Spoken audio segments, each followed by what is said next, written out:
Então, olá a todos. Hoje a gente está aqui com a nossa convidada do dia no nosso canal Foucault e os Modos de Vida Outros, que é um canal que a gente criou em função do colóquio que a gente teria feito em abril, mas o colóquio não pôde acontecer por conta da pandemia, da quarentena.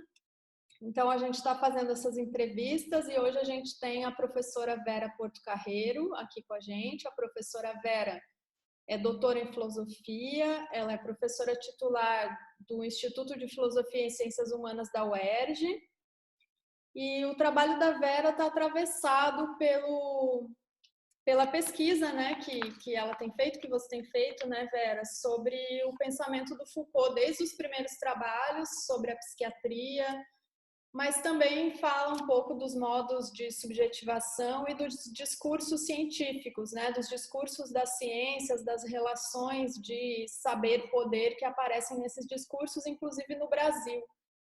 Então, primeiro, né, antes de perguntar para você alguma coisa, eu queria agradecer muito você ter aceitado o convite, né, e estar aqui com a gente.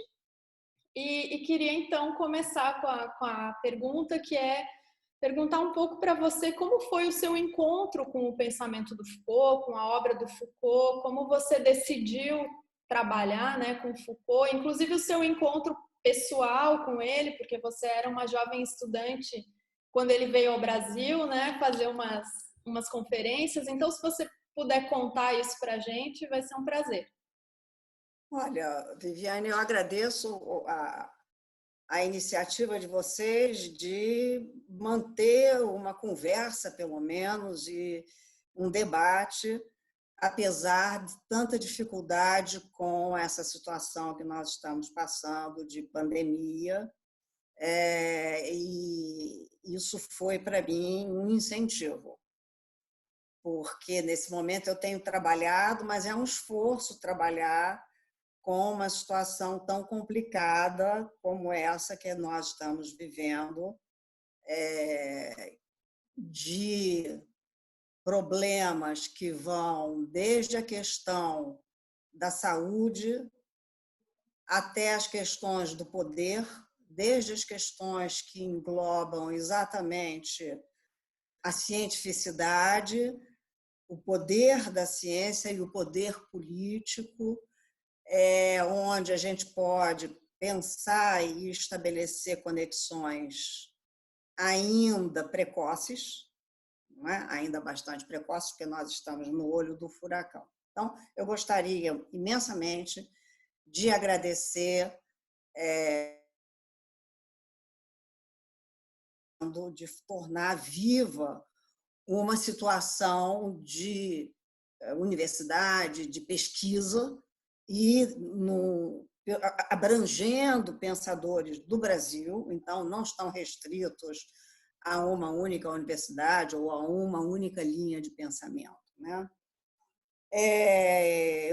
A minha forma de trabalhar com Foucault, ela é vampiresca. Então, primeiro eu aprendo muito, eu absorvo muito a parte conceitual que ele trabalha, eu absorvo muito a temática que ele trabalha, eu absorvo muito as estratégias de estabelecimento de relação do lado conceitual com o lado das práticas, e eu usufruo disso para pensar a nossa realidade. O meu interesse, ao longo desses 40 anos de pesquisa que eu venho fazendo do Foucault, é sempre voltado para as questões nacionais, para as questões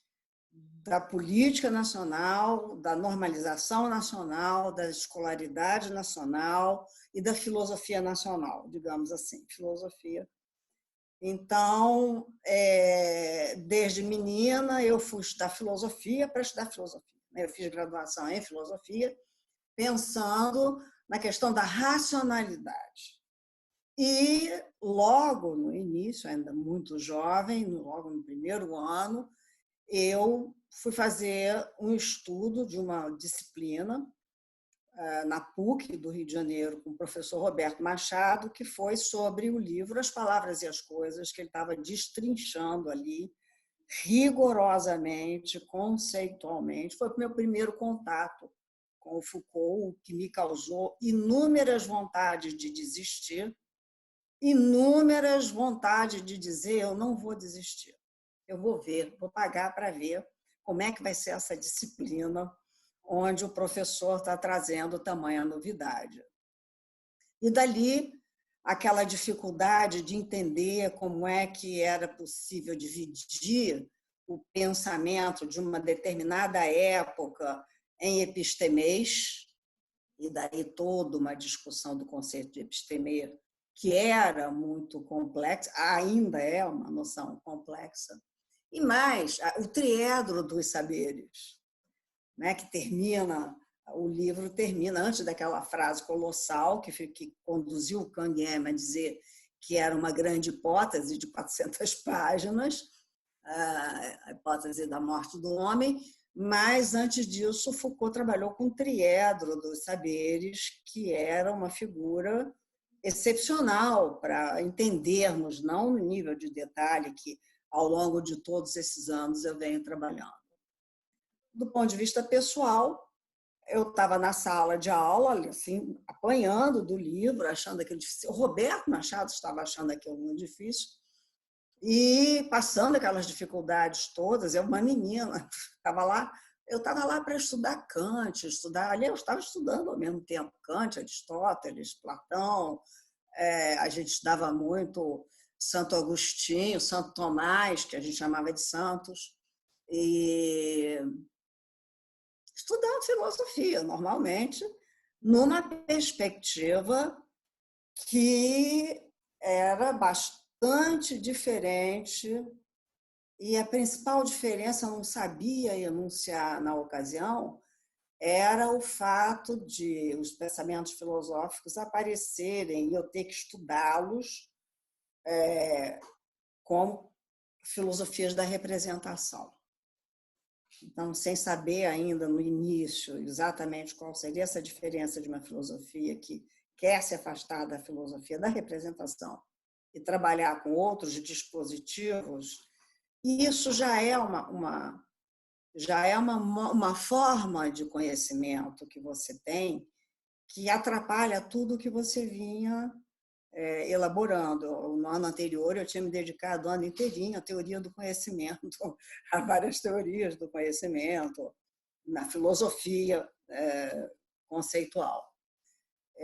E, no meio dessa dificuldade, nessa perplexidade, porque eu não estava entendendo o que é a representação, apesar do capítulo tão grande sobre a representação no livro As Palavras e as Coisas, um colega meu me disse: olha, vem um cara aí, esse que escreveu As Palavras e as Coisas, que ele vai ensinar estruturalismo para a gente, porque a gente estudava estruturalismo também na época, e o estruturalismo era, na ocasião, o que havia de maior neutralidade, de irreligiosidade, por um lado, de não ritualização ou sistematização arquitetônica, por outro lado, era uma possibilidade. Ele aparecia como um elemento filosófico mais neutro para você pensar, um campo, um lugar de pensamento mais aberto, me parecia, né? E parecia a todos. E aí, então, eu fui no auditório justamente aprender o livro As Palavras e as Coisas como sendo uma grande aula, eram 5 conferências, 5 dias, uma semana, como sendo uma grande aula. Bom, agora eu vou aprender o que é esse estruturalismo, que eu também estava achando difícil. E a primeira frase proferida, que gritou no ouvido de todas as pessoas, ficou dizer: eu não sou estruturalista. Ele tinha sido convidado pelo departamento de língua, de letras, para falar sobre isso. Foi esse o meu primeiro encontro e já as primeiras dificuldades. O meu encontro não foi um encontro fácil, foi um encontro assim, mas aquilo tudo me impressionou bastante e, em seguida, eu fui estudar, então, ainda com o Roberto Machado, a história da loucura. Eu só estudei a história da loucura depois das Palavras e as Coisas, né? Que tem uma outra pegada. Apesar de serem arqueologias, a história da loucura veio com aquela outra pegada que me interessava porque eu estudava psicanálise e psiquiatria na ocasião, né? Então, eu fazia cursos de psicanálise, estava Freud, estava interessadíssima na Trauung, etc., coisas assim, e veio aquela história da loucura com aquele formato de trabalhar institucionalmente, com arquivo, com conceitos, com a historicidade científica, com a experiência, apesar de eu ter ficado dividida. Hoje eu já vejo que é possível essa divisão, ela tem seu lugar, apesar de eu ter ficado dividida entre uma perspectiva existencial, o que é aquilo, que loucura é essa que está se falando, e afinal eu acho que ele dividiu o livro numa parte trágica que remetia, se você não tiver muito cuidado, recai na ideia de uma verdadeira loucura, a trágica, e essa da racionalidade que viria sobrecarregar a questão da loucura com as representações, as classificações e as práticas. Então, foi assim que eu fui apresentada, foi assim que eu cheguei ao Foucault. É interessante, né, essa história, porque a gente se reflete. Eu imagino que as pessoas, quando vejam esse vídeo, né, vão sentir um pouco. Eu me reflito aí, né, nisso, de que a gente sempre tem essa dificuldade de trabalhar com os conceitos, mas ao mesmo tempo é instigante, né? Isso leva a gente a querer desistir e a querer seguir. E a filosofia acho que tem isso. Eu queria fazer uma segunda pergunta para você, que vai mais ou menos na linha do que você já está falando, que é justamente quando a gente estuda um pouco o trabalho do Foucault, a gente sempre costuma fazer um pouco essa divisão entre aqueles que estudam do campo da filosofia, um pouco como você falou, vampirescamente, né, que a gente vai e entra na obra e destrincha os conceitos, e também aqueles que estudam o Foucault mais como caixa de ferramentas, né? O seu arcabouço teórico aplicado. A questão da loucura, da psiquiatria são os exemplos, acho que os primeiros exemplos que vêm assim na cabeça. A História da Loucura é um livro fascinante que muda a vida da gente, né? Em qualquer época, e se a gente for reler agora, muda muito. Então, eu queria saber um pouco de você, como você articulou, então, esses dois campos, porque você sempre trabalhou com isso, aplicando a caixa de ferramentas do Foucault e, ao mesmo tempo, trabalhando muito filosoficamente, muito finamente, com muito cuidado conceitual. A aplicação, ela não é propriamente uma aplicação. A saber, eu não vejo um sistema de pensamento Foucaultiano e o uso disso num determinado tema de pesquisa. Ao contrário, aqueles conceitos que você está estudando, eles vão estar suscitando mais temas e desdobramentos de pesquisa. No caso da loucura, eu comecei até genealogicamente trabalhando com pesquisa de arquivo. Eu trabalhei 10 anos em arquivo do Arquivo Nacional, do Instituto Geográfico Brasileiro, da Academia de Medicina, do IPU, né, aqui do Pinel, aqui da Praia Vermelha. Aí, então, você vê, eu analisei, o que eu fui analisar como arquivo? As atas das reuniões, ou seja, eu já trazia uma leitura de arquivo proveniente de um conceito de arquivo. O arquivo, a gente tem um conceito de arquivo no pensamento Foucaultiano, e até o Deleuze é uma pessoa que explicita isso, né? Aquilo que já foi dito, que você já não vai mais poder dizer, enfim, mas que ainda é nosso, e como, na prática do trabalho Foucaultiano, ele mesmo mexia com arquivo. Então, por um lado, o lado conceitual ele não é exatamente separado, ele só vai ficar separado da prática da pesquisa e da pesquisa prática, como é a que eu faço, se você quiser. Se você quiser, quando eu digo se você quiser, significa se você resolver fazer um recorte abstrato, exclusivamente conceitual. Porque, de fato, é possível se ver o tempo todo a relação entre o nível da teoria e o nível da prática.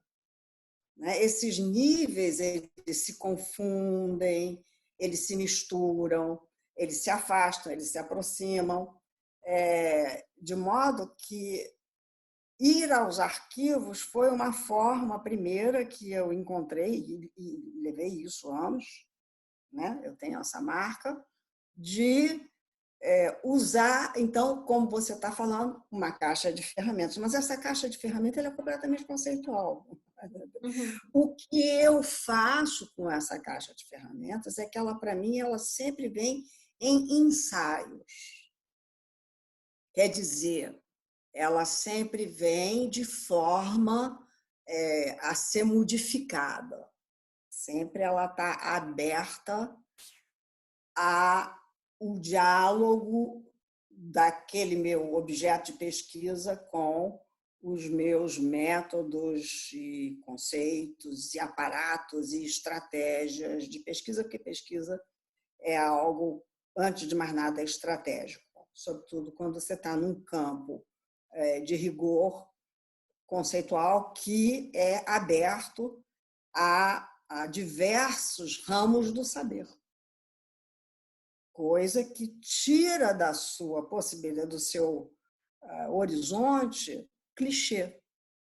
Ou, você sabe o que é discurso, né? Pois é, então, discurso lá, segundo Platão. Não pode falar assim quando você está nas interfaces. Quando você está nas interfaces, a pessoa quer dizer, mas o que é discurso, afinal de contas? Ou o que é normal, ou o que é doente, ou o que é a vida, ou o que é a ciência.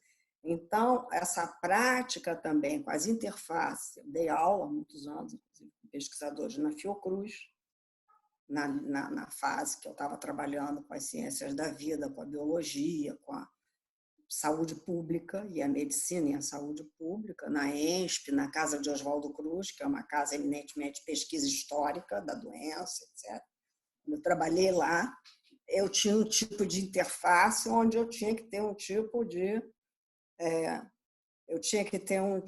de possibilidade de expressar o meu trabalho rigoroso, conceitual, com uma relação já na prática e com a alegria de saber que, se aquilo que eu estava dizendo não era exatamente grandes coisas, os meus alunos iam usar, porque eles eram os biólogos, eles eram os médicos. Não, eles iam usar, e eles iam. Era visível, porque todos os pesquisadores que trabalharam comigo, que eram das outras interfaces, usavam e diziam, né, que iriam usar, então, na prática dele lá, do plano do posto de saúde, etc. Como foi também o que se passou com a minha relação e a Juliana Moreira, porque eu acabei sendo propriamente, há quem me diga que eu era uma verdadeira ativista, porque na realidade eu não trabalhei estabelecendo teorias, eu trabalhei estabelecendo críticas vinculada a um grupo de psiquiatria social que brigava, eram lutas com a psiquiatria tradicional, inclusive lutas financeiras, etc. Não esqueço uma vez que o Ministério da Saúde conseguiu uma verba para dirigir a colônia Juliano Moreira, e a colônia Juliano Moreira, os pesquisadores ficaram imediatamente divididos entre pintar, melhorar, botar as caminhas melhores da própria colônia Juliano Moreira, ou acabar com aquele negócio e, com aquela mesma verba, fazer hospitais dia, o atendimento, abertura da colônia. E, para isso, o Pedro Gabriel Delgado, a lei estava sendo do Delgado, né, do irmão do Pedro Gabriel, estava sendo elaborada, que, aliás, é a lei vigente, né? Urge até que ela seja mais retrabalhada, e eles me pediram, olha, faz uma conferência usando Foucault. Aí eu rodei, a colônia Juliano Moreira é do tamanho de Copacabana. Eu rodei, conheci os pavilhão de homens, pavilhão, tudo acompanhada dos psiquiatras, porque eu não dava para ir sozinha. Quando eu voltei, era um auditório enorme, que eu ia fazer minha conferência, e eu me peguei na questão do panoptismo da colônia Juliano Moreira. Agora, e do panoptismo eu fui mostrando a disciplina, e aí eu fui caindo na normatização e fui caindo na questão do adoecimento, do isolamento, a gente que se cuide nessa fase de quarentena, não é? E das formas de vida que iam sendo forjadas ali dentro, quase que sem nenhum recurso de humanidade deles, dos próprios pacientes, né? E essa luta ali dentro, quer dizer, quando você, Viviane, me pergunta a relação entre a teoria e a prática, eu acho ela muito direta. Eu passo daqui para lá e de lá para cá o tempo inteiro. Outro exemplo é nas escolas, como eu observei em várias escolas do Brasil e conversei com vários pedagogos de vários estados do Brasil, de norte a sul do Brasil, e vi o quê? Uma aplicação do DSM, da autismo, aquela classificação que faz um leque imenso, e classificar é um método de pesquisa, né? E de conduta, né?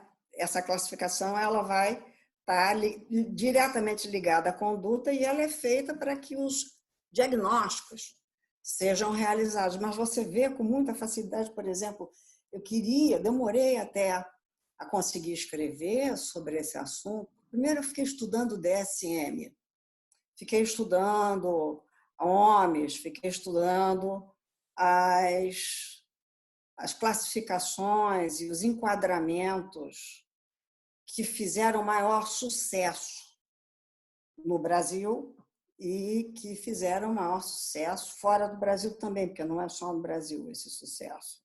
No Brasil é impressionante, todas as escolas, pega uma criança, está meio chata, ela vira logo alguma etiqueta, vai para a psicóloga, se não tiver um psiquiatra, vai mandar para o psiquiatra vai medicalizar, vai medicar, e já está medicalizado desde da hora que ficou autista.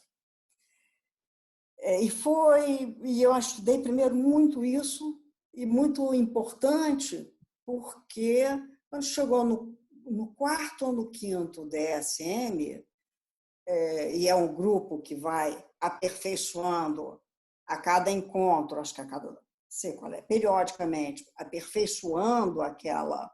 Tanto é que o número de doenças já está em não sei quantos milhões de doenças, começou com poucas e já está com todas, porque todo mundo vai entrar ali, não vai ter escapatória, vai estar todo mundo ali, naquele diagnóstico. Ora, quando eu comecei a estudar isso, eu precisava de um elemento para explicar o que eu estava querendo pensar, e era a biopolítica.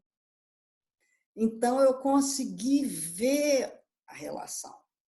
entre o conceito de biopolítica, com tudo que ele tem de criticável, com tudo que ele foi desenvolvido ultimamente, o conceito de biopolítica no sentido da gestão da vida dos indivíduos e das populações, no sentido de cuidar do rebanho, a família, da normalização, no sentido da medicalização, no sentido de prover vida, prover majoração da vida, da saúde, alimentação, habitação, moradia, vestiário, escolaridade, etc.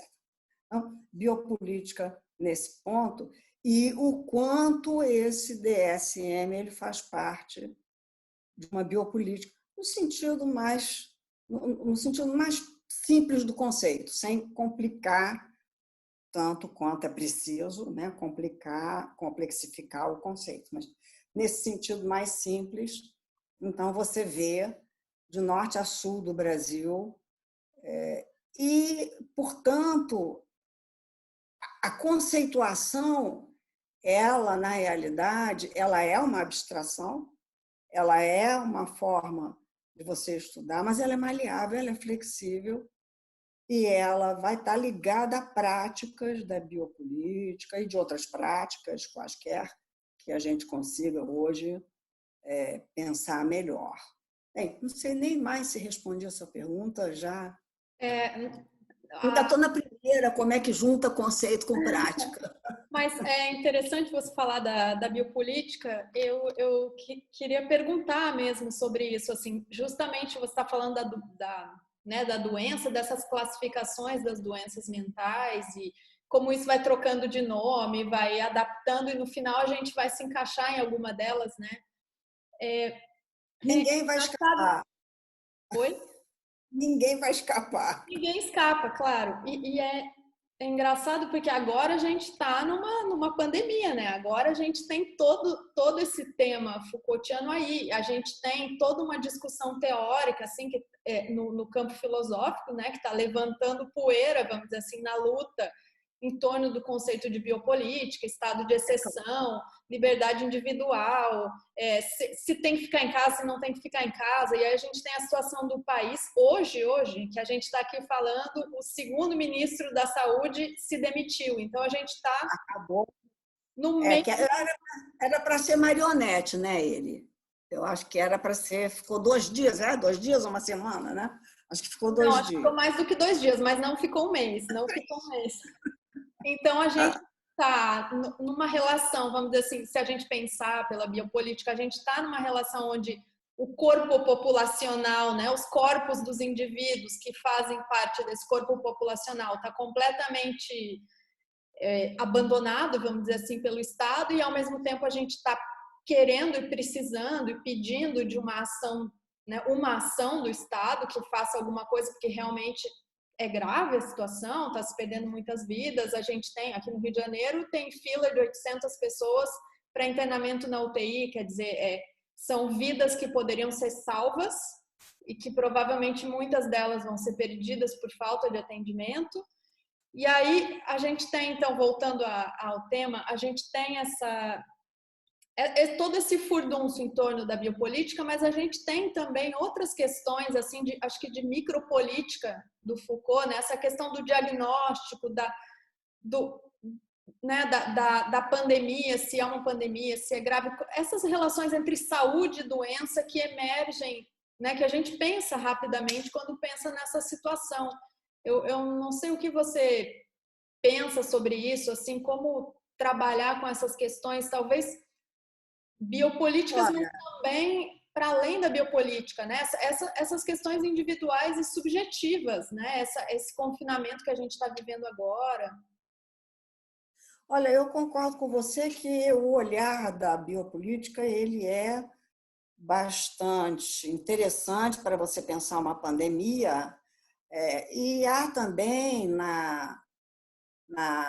no plano do indivíduo, por exemplo, para não sair do Foucault, estou me lembrando aqui do Nascimento da Clínica, o livro.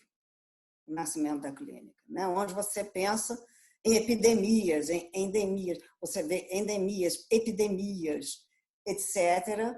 E a forma como vai se tratando isso, como vai se estabelecendo a questão da saúde, da doença, numa relação com a ciência e numa relação que mais tarde eu vejo crescer, que é com a questão da diferença da saúde e da doença em termos de vitalidade, em termos de normatividade da vida.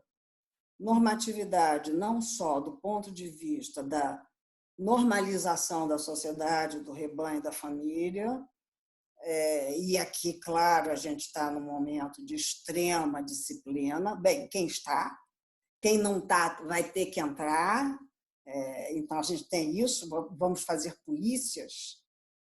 Sim, e quem pode estar, né? Porque a gente tem uma Para todos diferença entrarem, social. porque é antipático, não é popular, não vai, aí vai ter a eleição, etc. Isso é uma biopolítica clara, no sentido, eu acho, dos primeiros sentidos que a gente pode pensar na biopolítica, da forma mais simples, mais fácil de pensar. E também, na questão da doença e do nascimento da medicina clínica, não só a questão da importância da ciência na gestão da vida dos indivíduos, porque a biopolítica ela tem um leque de cientificidade, e a gente vê essa discussão o tempo todo aqui no Brasil, na nossa pandemia. Não vamos ficar usando tanta ciência, não pode ser assim, enfim. E a discussão, ou então vamos ficar todo mundo, o isolamento e o lockdown. O lockdown está dependendo de quê? Os cientistas já mandaram fazer, mas então não vamos ser tão científicos assim. Enfim, é toda essa jogada que ela curioso, porque quanto mais o tempo passa, mais eu vejo que esses conceitos que Foucault forjou lá atrás, eles podem ser usados, não obrigatoriamente, claro, não é única caixa ali, nunca puro, sempre com outros recursos conceituais básicos, e a filosofia oferece muitos, e as ciências também, mas até essa parte que vem junto com a normalização de uma relação do pensamento sobre a ciência e sobre o social e o vital do Canguilhem, já a segunda parte do livro dele também, O Normal e o Patológico, em que ele vai mostrar não só a normalização da sociedade, mas diz respeito também a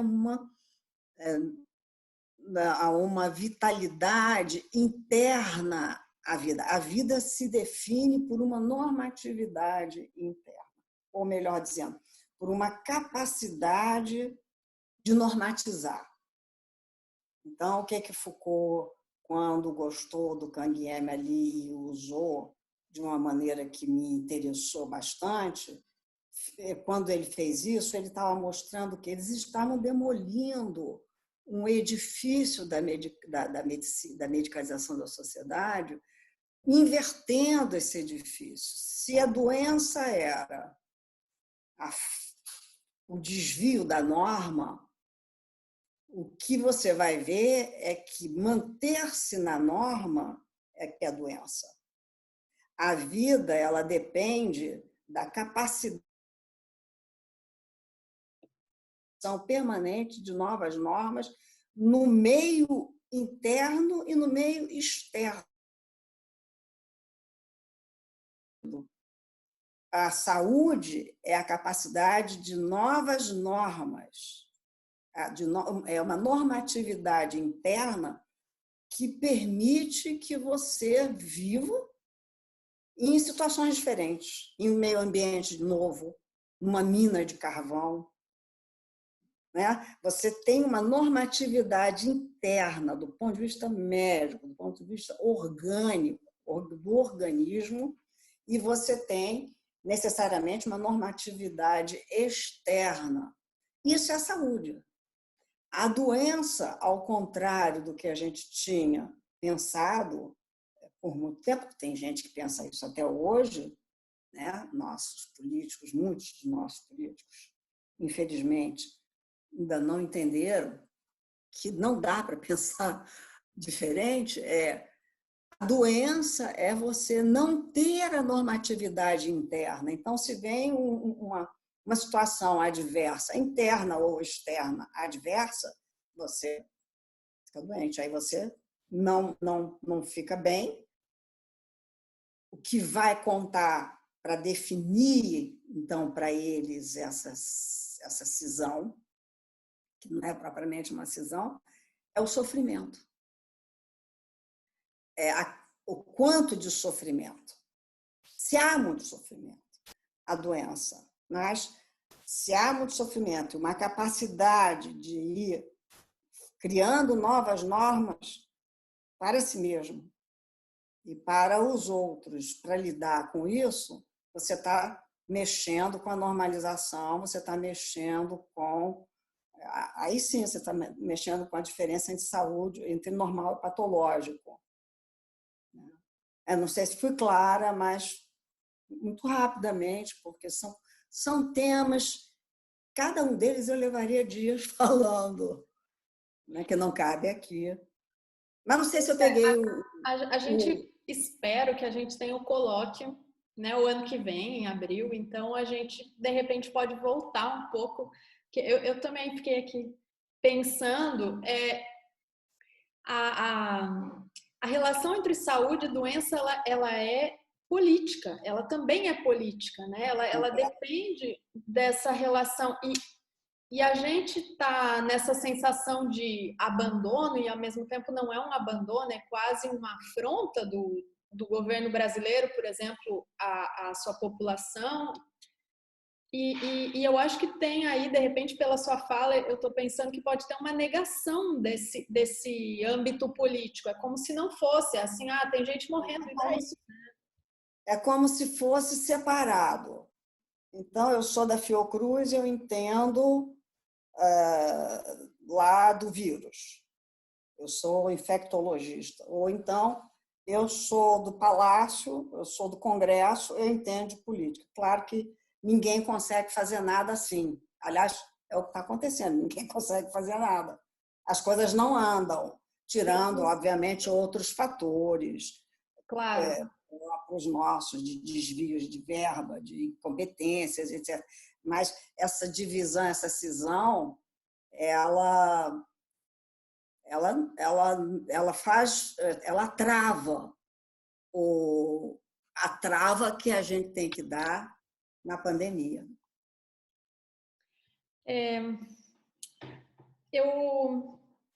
Eu ia perguntar para você um pouco mais sobre a relação que você via entre o Foucault e o Canguilhem. Não sei se cabe perguntar agora, você já trouxe alguma coisa, mas talvez você pudesse falar da sua aproximação com o Canguilhem, quando que apareceu assim, o trabalho dele apareceu na sua pesquisa e como você fez esse caminho por aí, assim, para estudar a saúde, doença? Esse caminho foi diferente do meu caminho que eu encontrei o Foucault. Mesmo sabendo que Foucault e Canguilhem já tinham se encontrado na história da loucura, né? O Canguilhem não foi o orientador do Foucault, né? Canguilhem só aceitou a tese, né? Que dizem que ele... Mas, enfim. Mas eu estudei muito Canguilhem também, porque era um filósofo, na ocasião, bastante importante, e ele já estava com ele tinha uma preocupação do normal e do patológico que servia para a minha pesquisa sobre psiquiatria, servia para a minha pesquisa sobre o item das classificações em doenças mentais, sobre a questão dessa relação com a política, sobre a questão das reformas, das formas, as várias reformas de assistência aos necessitados psicológicos, aos que a gente chama hoje que sofrem, né? Mentalmente de doenças, Mas eu também me aproximei, porque eu me formei, primeiramente, em epistemologia. Então, eu estudava filosofia da ciência. Eu fui uma pessoa que estudo, até hoje eu estudo filosofia. E a filosofia da ciência que eu quis estudar, ao contrário do que se fazia na ocasião, não foi sobre física. A, a ciência neutra, o mar neutro,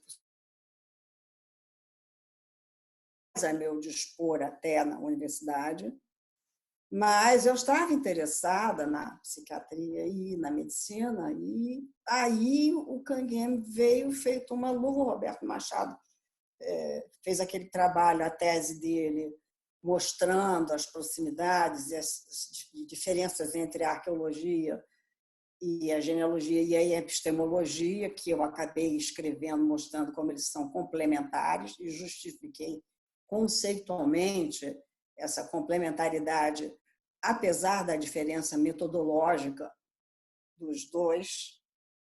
Mas eu estudei mais ainda o Cangueme, como eu estudei Latour, como eu estudei Pasteur, como eu estudei vários outros autores, porque eu fui trabalhar na casa de Oswaldo Cruz.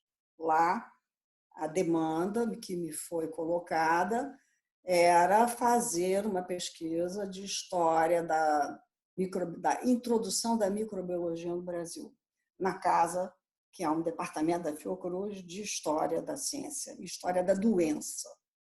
E a única pessoa que era da filosofia lá era eu, né? E era isso, eu fui chamada assim, olha, você faz filosofia da ciência. Eu falei, tá bom. Só que quando eu cheguei lá, eu estava lidando com muitos historiadores e sociólogos que estudavam sociologia da doença, que estudavam história da doença de uma maneira completamente diferente, mas eu reconhecia no Bourdieu, enfim, Mannheim, naqueles todos que eles estavam. O Latour, eles também estavam trabalhando. Eu conheci o Latour por causa deles.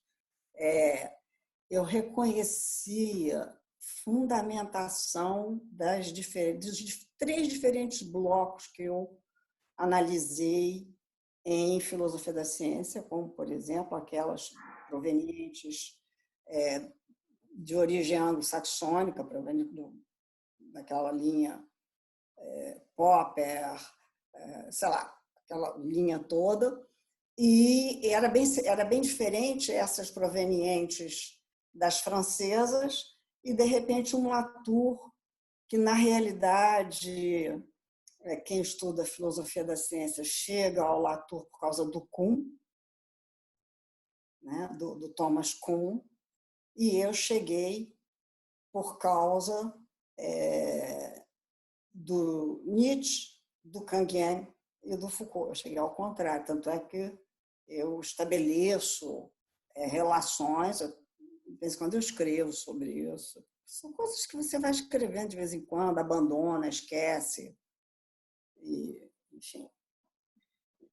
E Vera, nesse trabalho, no seu trabalho, você também tem um trabalho de tradução, né? Assim. O trabalho de tradução é um trabalho especial, assim, porque ele é uma escrita também, né? E é uma apropriação e uma transcrição da obra. Como que você vê, como que você faz esse trabalho, como que isso aparece no seu trabalho, a, a tradução? Não estou ouvindo. Talvez tenha cortado. Não, é um pouco assim, tá bom, como que você vê a tradução no seu trabalho, nesse trabalho direto com a pesquisa nas ciências, com os conceitos do Foucault, como você vê a tradução? Que a tradução, como a tradução apareceu e como ela está presente assim no meio desse trabalho? Você trabalha também Olha, com os originais? a tradução apareceu com um convite também. Na verdade, eu fui parar na colônia Juliano Moreira por causa de um convite para fazer uma conferência e fiquei lá 6 anos, orientando metodologia de pesquisa de 6 linhas de pesquisa da psiquiatria social. também as ciências da vida, que todas faziam parte do meu escopo de interesse, porque eu fui convidada pela Fundação Oswaldo Cruz para ser a filósofa da ciência de lá, da casa de Oswaldo Cruz, e a tradução também. Me convidaram, a forense universitária me convidou, foi o Roberto Machado que me indicou para traduzir o Dreyfus e o Rabinoff, né? Além do estruturalismo e da hermenêutica. E esse trabalho foi um trabalho para mim muito interessante, porque ele, do ponto de vista da tradução, primeiro eu penso em ser o mais fiel possível. Segundo, eu sei que eu não posso ser o mais fiel possível. Terceiro, eu tenho certeza de que o que é um livro? O que é um texto do qual eu me aproprio e, além do mais, traduzo para a minha língua, né, que é o português, que é uma língua, fica até maior, tem mais páginas. O francês tem mais páginas e o inglês tem menos páginas, né? Porque esse do Dreyfus Rabinoff eu traduzi os textos do Foucault do francês original e os textos escritos pelos dois em inglês do inglês original. E o português ficou maior. Então, foi por convite, mas eu creio que esse meu trabalho, eu sempre me interesso por um trabalho de tradução, primeiro, para aprender o assunto. Segundo, a minha opinião em relação à tradução, que é muito pouco técnica, é mais de quem faz, é que um livro ele é feito por todos aqueles que o usam. Então, quando eu quero ser o mais fiel possível na minha tradução, não adianta, porque eu estou traduzindo o livro que eu estou lendo, que não sei se é o que ele escreveu lá do outro lado do mundo, pensando outras coisas. Nenhum livro você nunca sabe exatamente o que ele é, você não pode definir se ele é do leitor ou se ele é do escritor, ou se existe um meio termo entre o leitor e o escritor. Daí eu achar tão interessante o trabalho duro conceitual, que fica meio que fica experimental, né? Então, a tradução ela é um trabalho duro, duríssimo, onde você precisa ter cuidado com uma preposição errada, muda o sentido da frase, do texto, mas a fidelidade dela que eu pretendo sempre e o cuidado conceitual que eu tenho sempre, eu tenho a certeza de que o livro é de quem lê, né? E o que eu traduzo o que eu leio. É bom que eu traduza com outras pessoas, por exemplo, a História da Sexualidade 4. Eu estou traduzindo com a Eliana Conde, e nós não temos a mesma leitura. Com certeza vai ser bem mais interessante, é bem mais instigante você trabalhar assim, porque nós somos duas lendo aquele texto, nós traduzimos juntas, discutindo na hora o sentido daquilo, né? O sentido de tanto estudo, é uma quantidade de pesquisa monumental que o Foucault fez ali, mas eu sei que o livro foi aquilo que o Foucault leu, que eu li nele, que a Eliana leu nele, que a língua portuguesa me permite falar, e que as pessoas vão ler. Então, eu não acredito na linguagem pura. Eu acredito que a linguagem esteja sempre atravessada pelas leituras, pelas audições, pela musicalidade que ela tem. Porque, por exemplo, o último trabalho que eu faço, quando eu faço uma tradução, é ler em português, só em português, e seguir o tom da língua portuguesa, senão ela não fica palatável.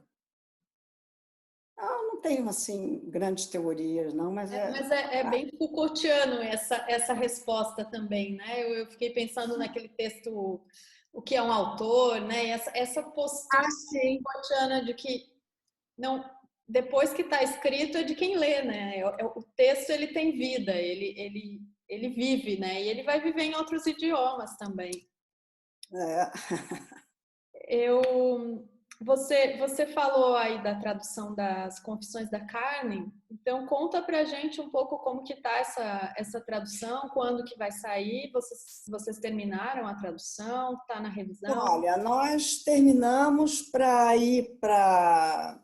Acabei de receber aqui até um e-mail da editora Paz e Terra, que nós vamos ter um tempinho que nós pedimos, acabei de receber, chegou hoje, porque nós já fizemos primeiro a tradução, depois já teve o copydesk da editora, depois nós já trabalhamos o trabalho do copydesk, em cima do trabalho do copydesk, já fizemos os comentários, e agora vem o texto limpo, e só está faltando isso, e ela está pedindo aqui para a gente, acabou de chegar, até na hora que a gente estava aqui conversando, mas já está saindo. Um trabalho Então, eu acho que enorme, um trabalho, acho que a gente levou um ano fazendo. mas é um trabalho muito bonito também, né? Porque é um trabalho muito minucioso e eu acho que E de uma dificuldade imensa, porque é um domínio de pensamento muito longe do que eu... esse livro do Foucault é um livro denso também, né? Eu comecei a ler umas partes, assim, o começo, né? Não consegui terminar. É um livro grande, é um livro denso, porque ele está falando de temas que não são muito distantes, que é essa parte do cristianismo. É A difícil. dificuldade é uma dificuldade. De vez em quando ele faz uns apanhados e dá umas resumidas naquilo tudo que ele andou apresentando, mas é um livro extremamente expositivo, né? Que é de anotações, você vê que várias vezes que aquilo ali foi uma anotação que não terminou. Foi difícil fazer, mas vamos ter um resultado em breve. Vera, eu queria agradecer muito a nossa conversa, agradecer você ter estado aqui, né? Eu acho difícil a gente não conseguir se encontrar de verdade na universidade, nos espaços públicos, sociais, mas eu também fico muito feliz de poder encontrar dessa maneira, que é o que a gente tem hoje, né? E quero agradecer muito a essa conversa. Eu deixo aberto para você, se você tiver mais alguma coisa para dizer. Não, eu queria dizer só que acho que esse trabalho é um trabalho relevante, ele aquece o coração, ele mostra que a gente ainda está pensando, ainda não, não apagamos completamente, sem grandes cobranças, porque, né, nós estamos numa excepcionalidade e não podemos nos cobrar de trabalhar normalmente. Mas é um movimento, né, para a gente não se sufocar. É um respiro, né? A gente precisa respirar. A gente tem que ter esse direito de respirar. Eu acho que é um respiro, assim. E também é muito caloroso para mim, principalmente, mas para nós também. Então, obrigada. E um abraço muito grande em todos os participantes das conversas que eu já ouvi, que eu sou fã de todos eles. Eu estou muito contente com esse projeto de vocês. Parabéns ao Tiago. Obrigada. E até a próxima. Até. Obrigada, Vera.